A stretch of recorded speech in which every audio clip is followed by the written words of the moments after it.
So we have all heard it. In my time, this generation, back then. Listen, every era has its story, its struggle, and its stereotypes. So in this episode, we are exploring the bridges, the gaps, the miscommunication, and also the shared dreams. This is One Third Life podcast. You have your host and co host, Anurag Bhatnagar, and me, Diksha Praveen. This is going to be honest, reflective, and a little provocative, and a whole lot of fun. So grab your coffee or a little something strong and keep on listening. Hi, Anurag. Hi Diksha, I got a wonderful topic on table today. Huh? Yes, we have the generational talk. So, what's your thought on today's episode?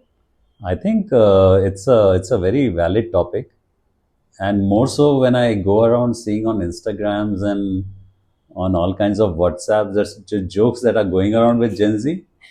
I really feel sorry for them. No, okay. Yeah. Let's summarize the contrast that you notice between different generations. Look, every generation has their own mindset, their own thinking. They have lived in a environment which is different from the previous generation or the generation previous to this. So the current generation, which is coming into the workforce now, they have seen technology, they have seen instant communication, they have seen internet. The earlier generations have not seen apps.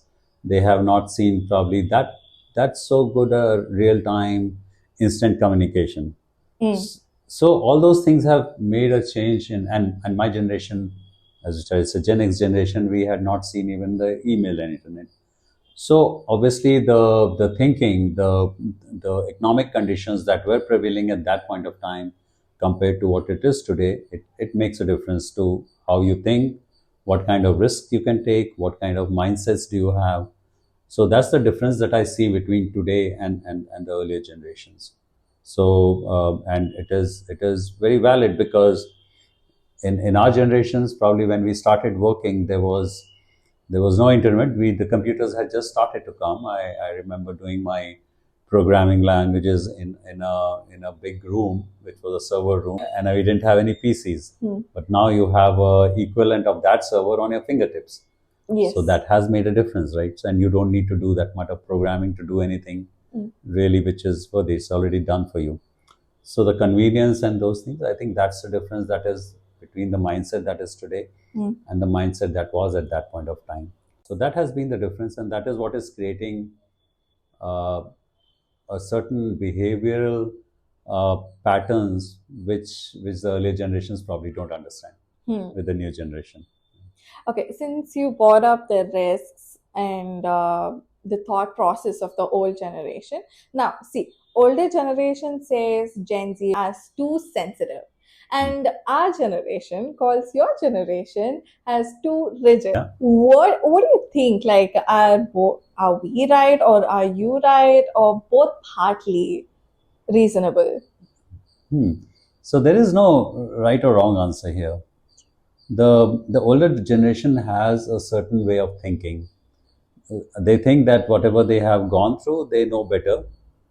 They have the learnings and the wisdom from past. Yes. They think the newer generation doesn't appreciate that.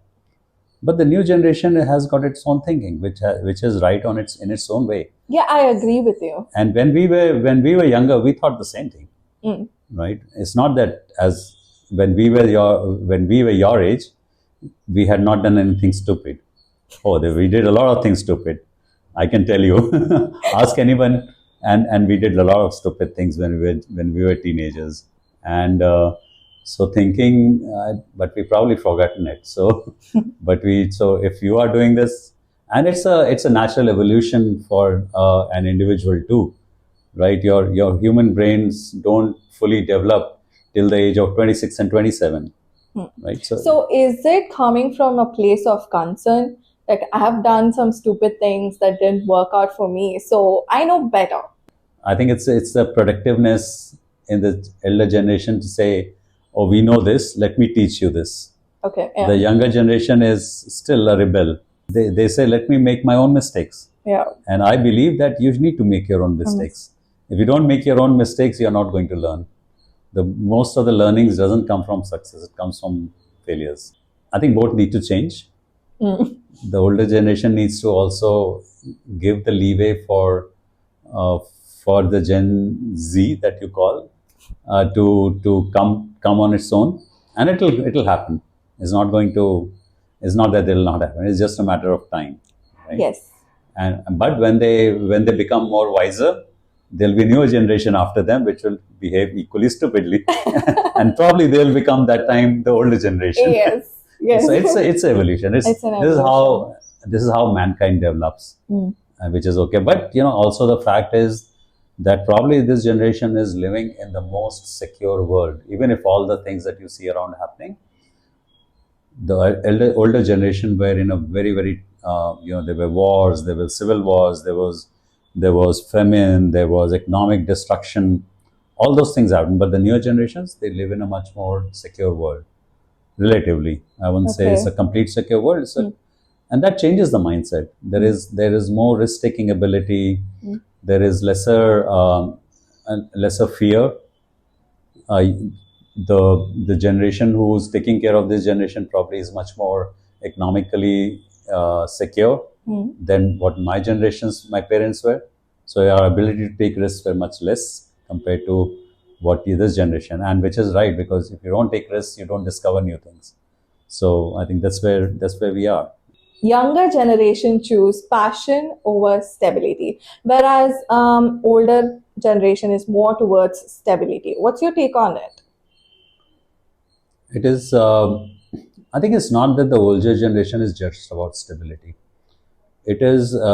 It is that they, the things that we are doing today, probably our parents never thought about it. We are taking risks even at a older age. We are the generations before you. They are doing some phenomenal stuff. The things that they are developing now, the OpenAI, the GenAI, they're not very very old generation, right? But Yeah. they are changing the world. So I don't believe passion is a different thing. Stability is a different thing. Passion, you can still have passion and be stable. So the passion is good.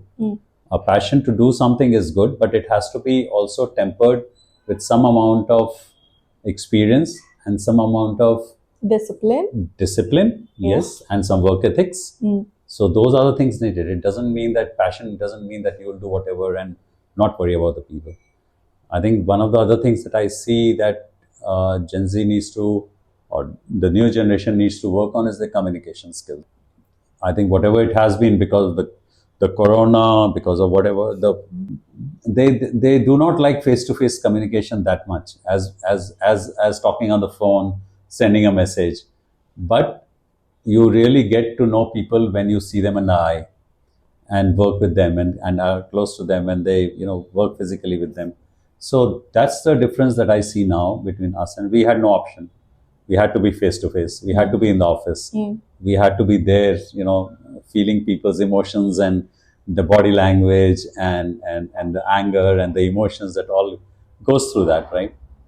On on a 1 hour conference call, a lot of these things don't come up. Yeah. Everybody's civil to each other, or if they are angry, they ghost each other.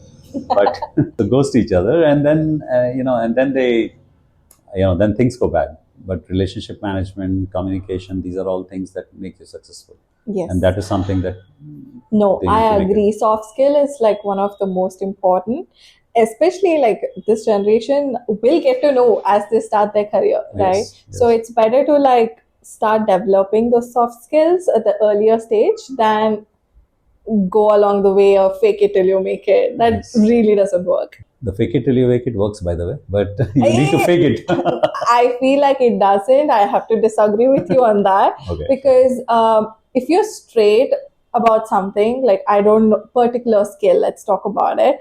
If you don't know something, just be like, I don't know this. I will get back to you and ask people to help you out. Okay. Rather than just fake it and struggle, Yes. struggle for a No, long that I period. understand. When I say fake it, it means that when you are fearful about something and you still show bravery, that is faking. Yeah, like Which is that. I do Oh, want. that I agree. Yes. Yeah. Yes. So there's a difference there. Yeah. Yeah. Okay. So technology. Let's circle back to technology. Technology has changed literally everything around the world.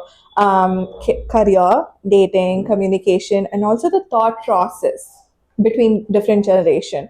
Do you think that is the biggest divide? Look, technology will continue to come and go. Right? There was a certain technology that was there in our times. There's certain technology that was there in the generation previous to yours. It's not the technology that is the problem, and there will be new technologies coming in future as well. It's how you use the technology.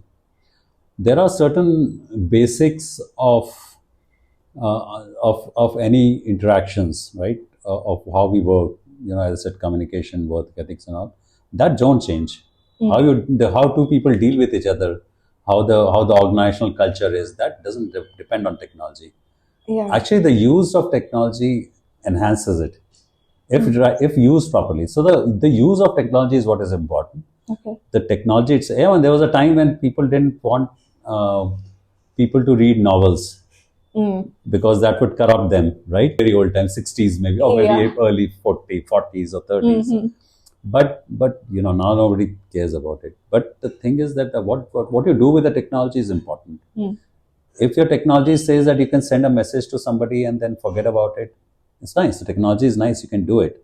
But what you need is the FaceTime. Yeah. What you need is an interaction. If That's you only certain- depend on technology to do it, that's not good. The certain standard of civic that you have to maintain. Yes. Okay. So I think it's the human skills. It's the skills that you bring using technology to your work.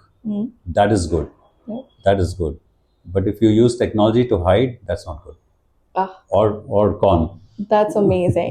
If each generation had to bring one value to build the better future together, what would you think this generation will contribute? And also, what should older generation bring in return? I think just this generation needs to solve a lot of problems. And that is what they will bring. And already I see a lot of initiatives happening, in the new startups that are happening, which are trying to solve problems. Yeah. Whether it's water, it's wastage, waste. I mean, there are so many things that people are doing about waste management. People are talking about recycling plastic. There's work going on how to make sure that you have certain enzymes that can, dissolve plastic, become harmful. Yeah. So that is one thing that this generation needs to do. Probably we were not aware of it, that this is what is going to happen, right? So we have to heal the environment. You have to heal the environment. You have to also take care of a lot of these wars that are still happening, right? So that is what this generation is. It's going to be a problem solvers generation. Yes, I agree. Yeah. So I think what we can do is to help you out in some of these things, right? Nobody can do thing on their own completely. You need support. Yeah. You need support. You need experience. What the early generation brings is experience. And ability to think a little bit more wider. Okay. Bring solutions, help you bring solutions which can work. But at the same time, let you take the initiative and start building it. So support. You need financial support as well. Of course. And who are better financially. Okay, this is a bit more controversial. There's this idea that opportunities were more accessible for the earlier generation, especially because now every household has at least one degree holder. Do you think that's true? I think it's not that the opportunities were more earlier. Actually, in fact, it was less. The kind of things that you can do now, the options that you have now are way more than what we had earlier. I mean, there are what technology has done is create new channels of employment. They have created new jobs categories which were never there, and that is going to continue happening, right? If If one job goes away or type of job goes away, there are five new that get created, right? So the opportunities probably are much more now. What has changed is that the access to that opportunity has become also great. In earlier times, because of lack of fast communication or real time communication, that information didn't come to us so easily. You had to have a newspaper, or you have to have a snail mail, or you need to know the right person to get to that, access that information. It is not like that anymore. I mean, if you open up a job on a LinkedIn, I'm sure there are a lot of people. It reaches far more number of people than what I would have done by giving it in a newspaper. Yeah. Right. So the opportunities have grown, the access to that opportunities have grown, which means the competition has grown. So the competition has grown multifold. Opportunities have also grown multifold. So you just need to be a little bit more aware of them, and you need to figure out what you need to develop in yourself to get those opportunities. That is more important. Earlier also it was true. I mean, I had to be good in an interview to get inside a company. Of course. Right? But now it is a lot more difficult because a lot more, I wouldn't say difficult, but a lot more required because the competition is high. The other thing that has happened is because of the fast changes or fast pace of technology, the types of jobs they get redundant very fast. Okay. Yeah. I mean, if you have a driverless car, you don't need drivers anymore, right? Which means you need to be changing yourself with times. Yes, yesterday if I was a mechanical engineer, I can be mechanical engineer for 30 years of my life. It doesn't happen anymore. You need to evolve yourself every 10 years, which means you need to have multiple careers. Oh, yes. And that's the mindset that you need to develop, and then the opportunities will come. Influencer was not an opportunity at some point of time. It was not even a job category. I didn't even know what an influencer was till 5-6 years back. So those new categories will keep on coming. There are software developers. There are now data analysts. There are AI experts now. So things will evolve. There will be tomorrow. There will be quantum computing. So you need people with quantum computing experience. Yes. All you need to be is aware of what is happening around you, and you change with keep what you on want. changing. Yeah, you can't do everything, but you decide. You have to be a conscious learner and figure out, what you want to do. Right? You can do 20 things, but focus on what really moves the needle. So to summarize this entire thing, so this generation has to learn from the experiences and also evolve with time. That's the summary of this podcast. To be provocative with you, you need the older generation's money and experience, and you need to bring your passion and ability to problem solve, or ability to solve problems. Yes. This is what you want to bring to the table, and then things will work. It is not a either or situation. It has to be both. There is no like older generation versus the newer generation at all. I don't think that's even a thing that should be talked about. Exactly. It has to just bring the strengths each generation has to the table to make world a better place. With that, one thing is clear. No matter which generation we belong to, we're all just trying to figure life out and do a little better than yesterday. Let's come together instead of comparing. Let's listen instead of labeling. Because when all is said and done, every generation is just doing its best with the world that it was given. If you enjoyed this conversation, don't forget to follow us. We've got many more talks coming your way on life, career, growth, and everything in between. So, new episodes drop every Friday, and I'll see you in the next one.